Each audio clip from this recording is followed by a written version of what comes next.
Derneği açıp senin için Vıtlı çayıtma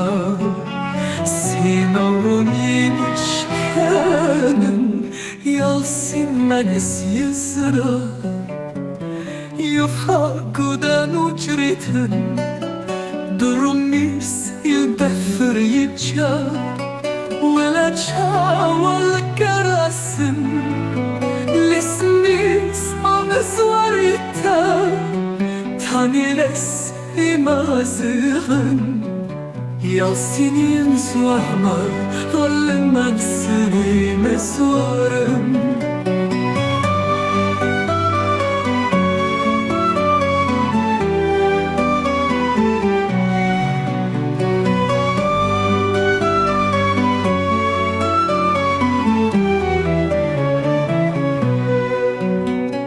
İdles afadrim tasla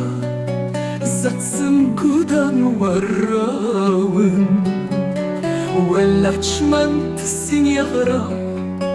Ahvani zun babatsın Naçafi kusinga Sahyadihun ararsın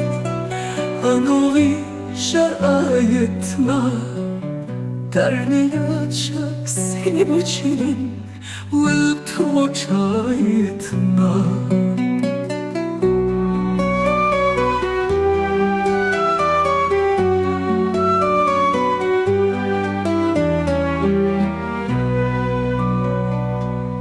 Annesi doğurdu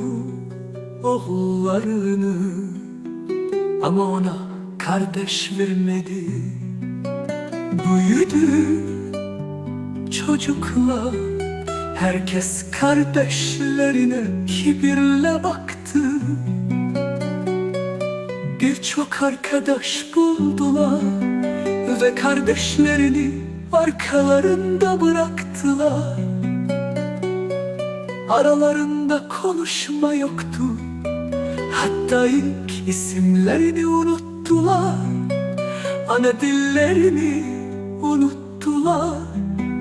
Ve her biri kardeşini sattı Kendilerini birinci sanarak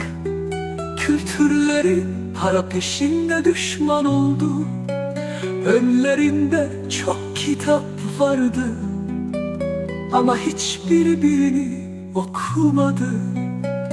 Her biri babasının adını aldı Ama mirası için savaştılar Ve işte çocuklar da aynısını yapacak Kardeşler arasında bir savaş